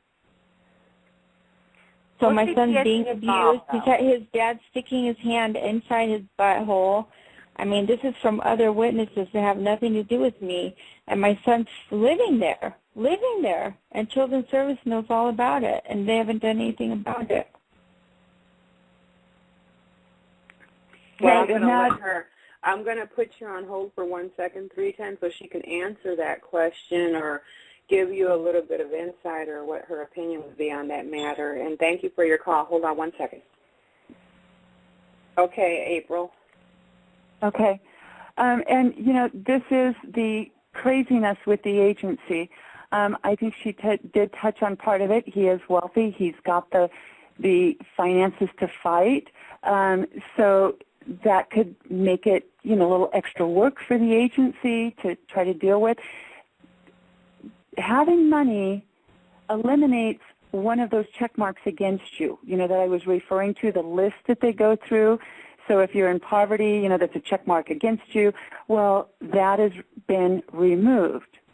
And, you know, it really is part of the craziness because I've seen children left in homes where the public was crying out, and the child dies in that home without any child protective services there. Do you know if Now, they ever try to wipe out the children? Like, I had a case where a foster mom, a 10-year-old killed the 2-year-old, and she told me that they virtually erased both of the children from the face of the map, including the one that lived. I guess they had to give her a new identity, new name. But do they do these things? Oh, it wouldn't surprise me a bit. I do know that they do count children that they don't have a clue where they're at. They've taken them into custody, and they lose them. There's no documentation of what happened to that child, but they continue to do a head count. Wow, even though they're missing. Yeah, even though they're missing. If they don't have anybody to be accountable for, if they've completely severed the parental ties and the parents haven't a clue even what state their children are in, and they just, they give up or, whatever happens. I know one person that didn't see his child for years, and finally, through a big enough squawk long enough that his child showed up on the other side of the country in a whole other state. What but about there are the a lot of aliases people out that there. you said? You said they use aliases. Are they using like fake IDs or, like in our state, they were caught making fake credentials, fake college degrees, falsified birth certificates here for the state of Florida because these workers were being imported from other countries like Colombia and South America, and they didn't have a right to work here. They didn't even have work permits, so what they would do is create false identities for them and give them false birth certificates and credentials to be able to be social workers. I've even met some social workers that don't even speak English. And I'm like, well, how did you graduate from college if you don't even speak English? And let alone your English is very broken and improper, so I don't know how you got a job with the agency, and they'd stay really silent. Do they do that around? Do you think they're creating false identities for these people? It's not anything that I have seen, but it doesn't surprise me none to hear that sort of thing. What I experienced was, I never seen a caseworker's ID, their actual ID, but there would be times that, Joe Blow is now going by, Joe Doe. And we were just like, oh, okay, change their name on their little inbox, and that was just the way it was. That was never questioned. Do you know that if children ever just disappeared after the agency took them in, was there accounting for all the children, or did some children just kind of disappear into the wayside? They do disappear. But the state still gets funding for them. They never report that they've disappeared. They still just take the money. Right. Okay. Unless somebody really makes a big stink about it, right? Like if somebody's persistent, that's when they reveal that the child is gone.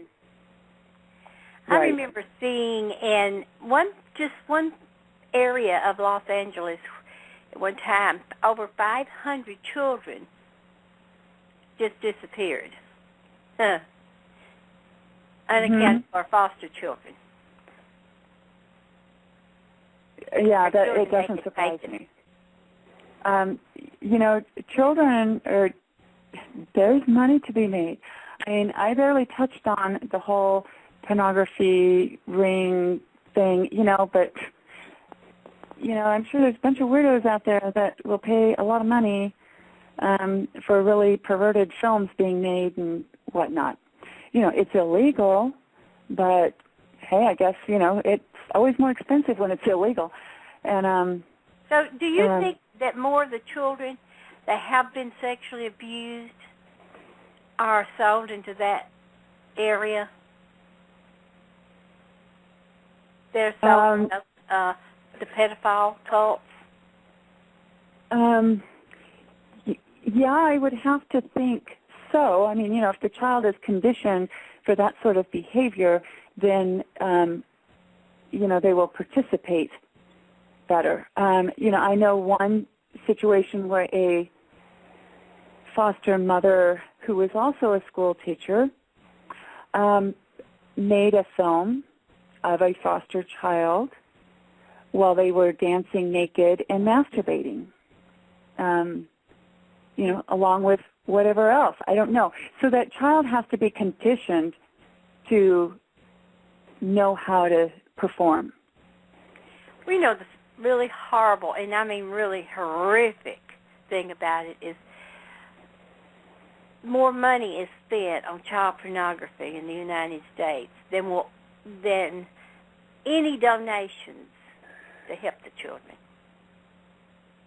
The fact that she's also they spend the stated money that they're on child under pornography, but you don't get the donations in order to help us fight these issues.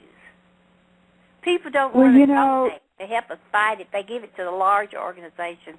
I mean, we have so many parents that are out in the street that lost everything because they have fought for their child that they know is being abused, that's in the system, that they can't even get in touch with any longer. They're just taken away from them. They don't even have a chance to fight them. They don't have the money to hire an attorney, so they usually take the attorneys that are furnished to them that are being paid by the same agencies that paid by the state that they have to fight against. Yes, that's I know. Right. Exactly. Yeah. So it's and what the psychologists, they're never going to win the children back. No. How about the satanic? Do you think you were saying something about the satanic cult? Yes. What is their involvement?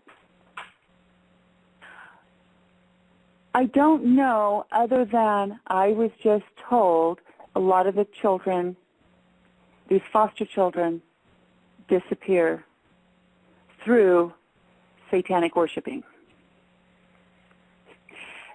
And you have to understand that we had a guy on about a couple months ago. Remember Jane Douglas Dietrich? Yes. Where he says that a lot of these so-called judges were like military judges, and I don't want to quote him right now, but we don't even know if a lot of these judges are involved in a satanic cult, and they look like normal individuals, and they're taking these children and just putting them into satanic worship and using them for unspeakable things. But it's time that we have to stand our ground, and this is what it is. This is human trafficking in the United States. This is not a court proceeding. This is not a child protective services agency. This is a game for them. They are human trafficking children. It's a corporation that's making billions of dollars off of our tax dollars to take the children from parents. Right. Do you remember when we really were getting an influx of children adopted out of Romania? Mm-hmm. Do you remember when that was going on? Okay. There was actually a state head of Child Protective Services that created the airport adoption, I think is what they called it. She went over there, taught them how to do these quick adoptions. They were actually flying children from Romania to here, and adoptive parents weren't getting their children. That is why Romania has shut their adoption down with the United States, because they were finding out their babies were coming to this country and being used as sex objects. Yeah. What happens to those children then once they've been used by these pedophiles and these cults? If they survive that, what happens to them? They stay in the cult forever and they reproduce, and it's horrible things happen to children. I mean, babies in these cults. I know these. Right. I know Oh, this yeah. I mean, there's the sacrificial thing going on and all of that stuff too. Children who do grow up in the system and become adults are usually dysfunctional. They're usually into drugs. They're usually reproducing children, they're very dysfunctional, and so then their children become wards of the state. And it's a cycle. Yeah, so it's just a cycle that continues.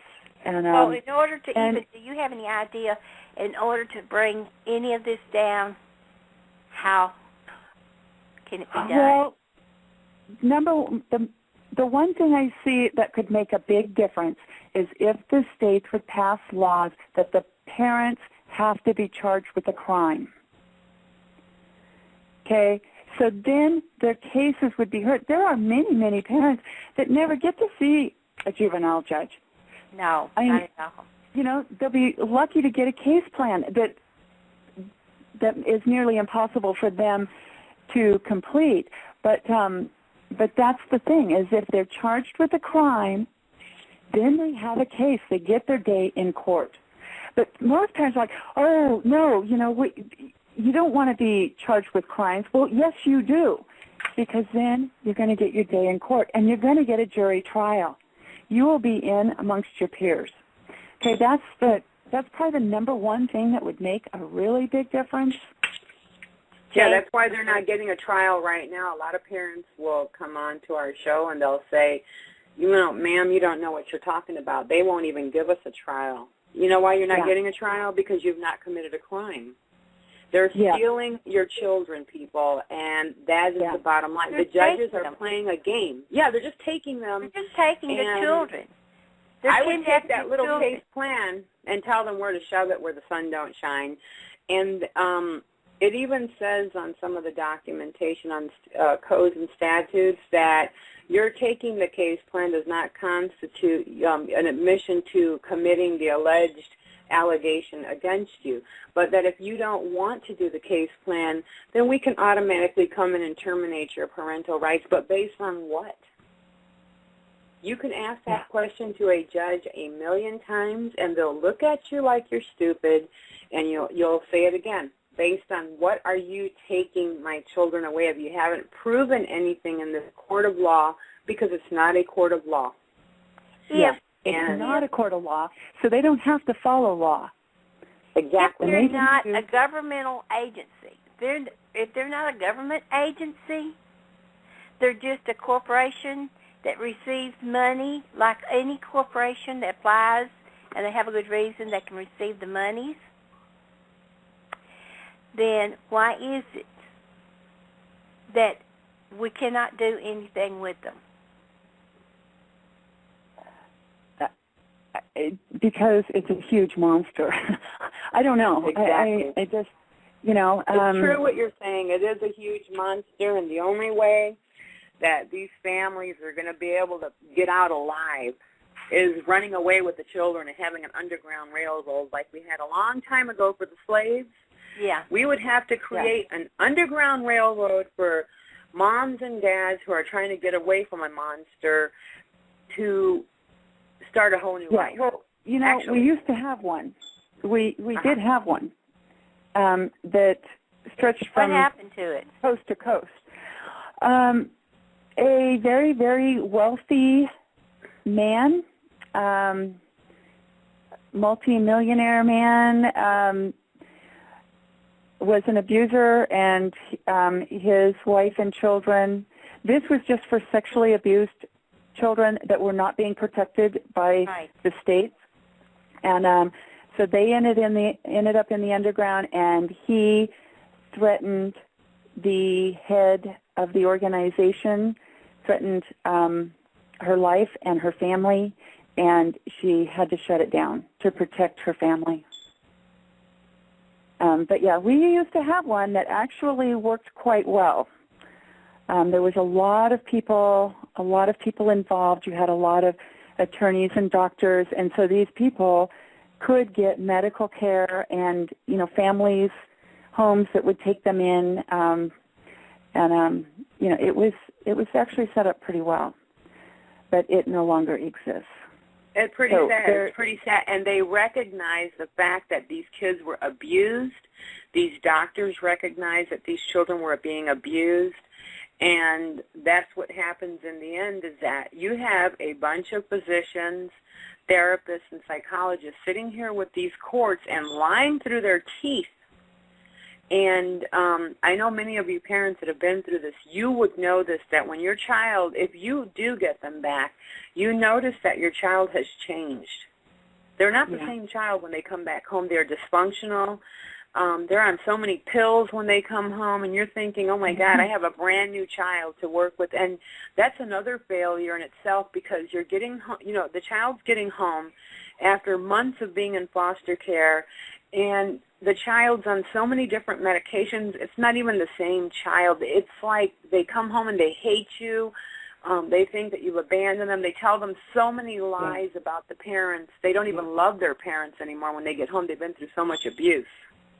Right, right. And, there's also that situation, I know, of a family personally where they were divorced, but the adults had remarried. The mother ended up with custody of the children. The father, him and his new wife had a daughter. Well, he ended up able to get custody from the mother, from the other children. Actually, the new mom had a daughter, and then they had a daughter together. The first family, there was a daughter and a son. Well, he got custody of them. Well, that son was a young teenager at the time. He had been found guilty and of molesting his sister and a friend or something, a couple of little girls. But he had gone through, everything and legally. Well, so this father gets these two children in his home, and then he contacts the state. They were in a different state, and said, now, this is a situation I have. What happens if this boy ends up acting out on my daughters? And they said, we will come in and remove your daughters from the home. They will leave the boy there, but they will remove the daughters.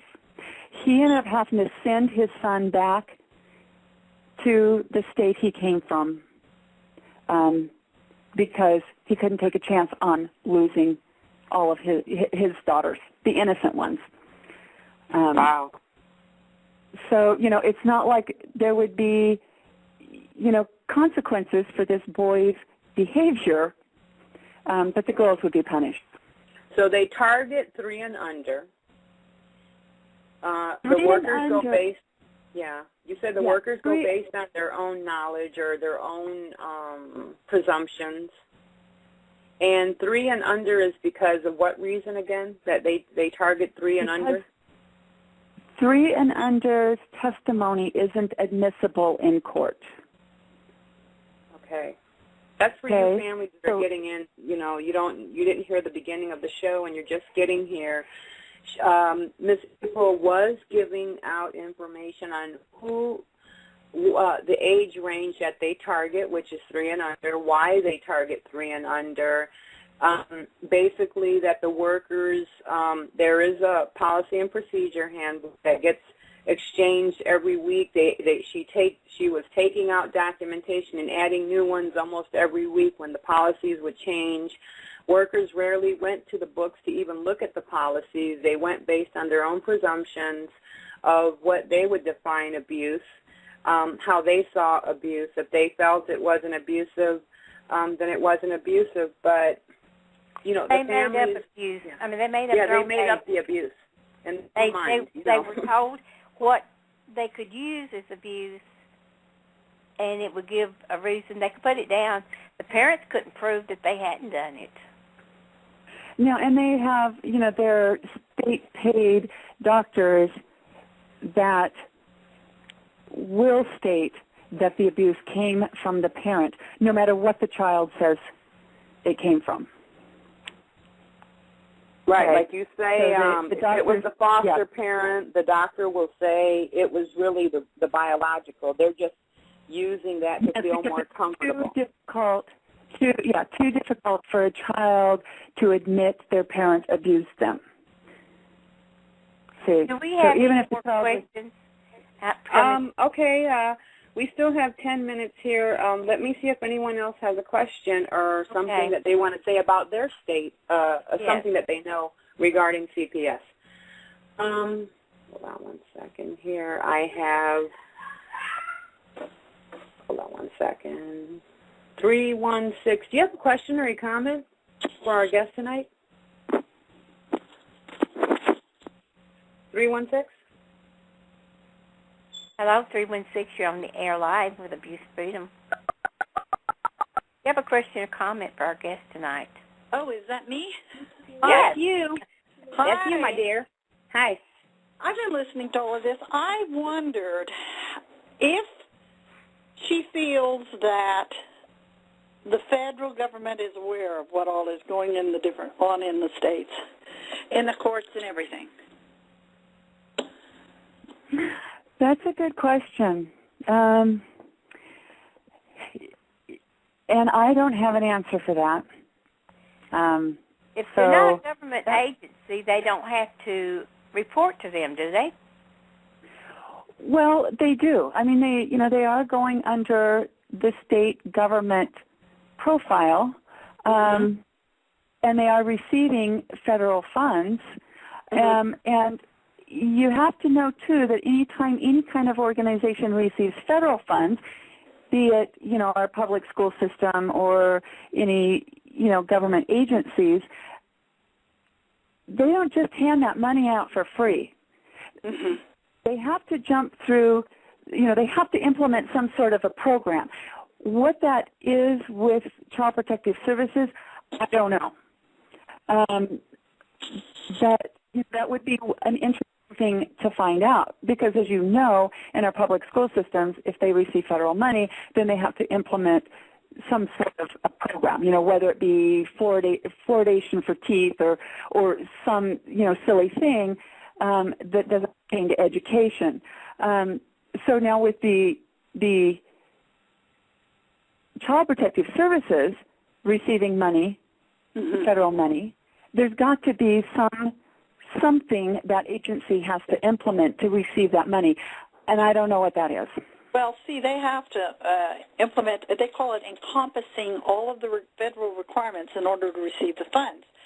I know that the governors, which are the top executive officers of each state, have to sign a certificate, and I think this last year they made it automatic. It was like every maybe 4 or 5 years, they have to sign a certificate with the federal government stating that they would be willing to change their laws according to the government's requirements in order to receive those funds. So there are certain things that, what you were talking about, how the judge just sits there. He's making sure that they do everything.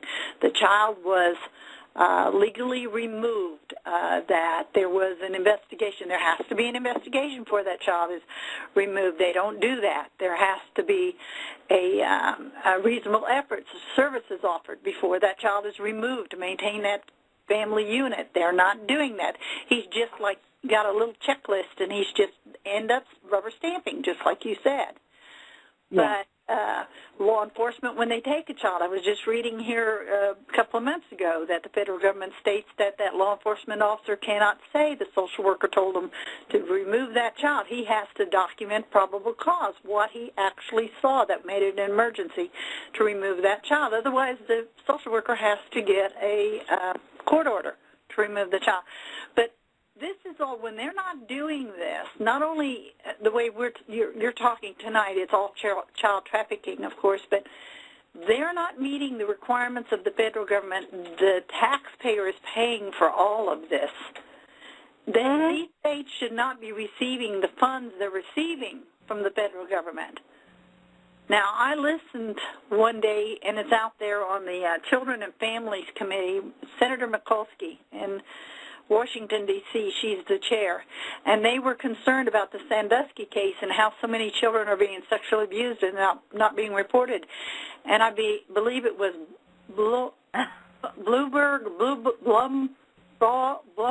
or somebody. Anyway, he said maybe we need to remove the funding from the states if they don't protect these children.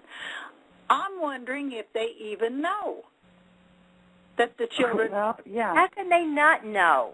How can they not know? It's all over the Internet. It's everywhere. Well, Jane, I agree with you, absolutely.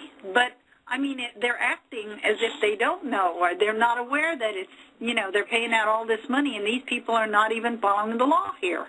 I know they don't here in Kansas at all. Right. Well, and that's where I said before, they are above the law. Well, they're not supposed to. They're not supposed to be. No, because everything is based upon them following. I've read that Social Security Act over and over and over. When the states receive funding, USC 42 USC 625, they are required to protect a child. They don't. They pick and choose what they're wanting. Who they're protecting. The pedophile always gets the child. It's almost as if they're growing a crop or something. I don't know, wanting more children to fail or grow, as adults have more income. I don't know. Why are they giving the child to the pedophile? Explain that to me. Why are they taking away from the protective parent and giving it to the pedophile? I wish I knew. Because they're guaranteed clients. What generation? They're setting up for the next generation. So they make sure that, growing a crop. Yes, growing a crop. Mm-hmm. Yeah. Uh-huh. Yeah, I don't know. But these are tax, they're talking about cutting budgets. Why don't they cut this? My goodness. If they would do that, it would help save Medicaid, but it's Medicare. But it would help save Social Security. If they took all these foster children, stop them from taking all these children. Mm-hmm. Look how much money could be saved. Yeah, but see, it's not the outcome. Any big business that did what these agencies do and have the poor results that they have would shut that part of the business down. The outcome is so poor. We have kids, articles in the, Wichita, Kansas, where the kids are on the street. They're kicked to the curb. They turn 18. They move them out of foster care. They're on drugs because they've drugged them tremendously. That's why our streets are full of young kids. Exactly. See? Prostituting themselves, doing anything they could to survive, dealing drugs, you name it. Do we have to get the taxpayer angry that they're paying 80% of the people incarcerated have come through the foster care? Is that what we're going to end up having to do, get the taxpayer angry? If that's what it takes, then that's what we're going to have to do. Well, that sounds good, but it seems like society as a whole, we've become very complacent. We have. And so, things that the U.S., the American people wouldn't have tolerated, 30, 40 years ago, everybody's like, oh, yeah, I know all about that. As long as it doesn't bother their little bubble, they don't want to be bothered by it. You said something earlier. You said if you're not more or less involved, if it hadn't happened to you, you don't know about it. It doesn't seem like, or something. You said something similar to that, and that's true. I'm amazed until you've been affected by these agencies and by CPS, you haven't a clue that this is happening. And most people, if you talk about children being abused or stolen, or they turn their heads. I mean, they don't want to hear it. It's painful for them. They don't want to hear that.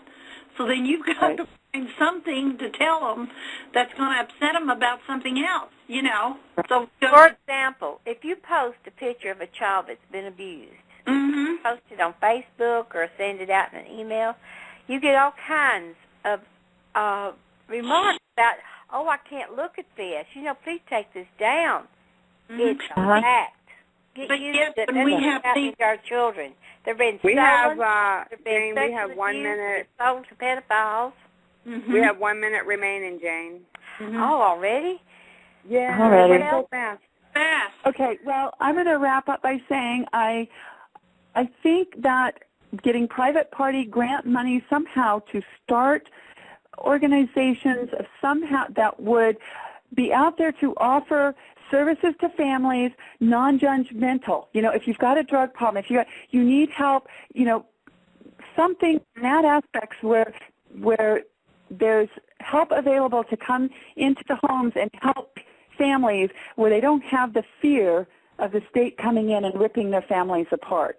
Well, the problem we've got here is that these families, and all these families have done anything wrong. Well, They've not this done is true. anything wrong. They just go in and they steal their children, and they're left sitting there wondering what they've done wrong. They can't even go into court and find out what they've done wrong. Yeah. So they need to be charged with a crime. Every state needs to implement that law to have a crime committed and the parents be charged with the crime. Right. So then they get their day in court. Exactly. Exactly. There's I think nothing that's worse one than of the best losing. answers I've heard yet. That's right. Well, I want to thank everyone It's for being stopping on the the show today. It was a great yes. show. I could go for another hour on these. Oh, yeah. Yes, thank you so I much need to fix for dinner. being on. And we thank all of our listeners tonight. God bless each and every one of you. And remember, we're here to help, but you have to learn to help too. Exactly. Thank you, everybody, for listening, and thank you, April, for being on and bringing all this information forward. Thank you. And we hope to talk to you again. God bless each and every one of you. And thank you, Marlene, for putting in input as Yes, well, thank because you you're so very much. knowledgeable. Thank you, Josie. Thank you, Jane. Thank you, April. Thank you. It was a great Well, Good night. everyone, have a good night. Good night. Thank you for being on. Till Bye-bye. the next time. Yes. Bye-bye.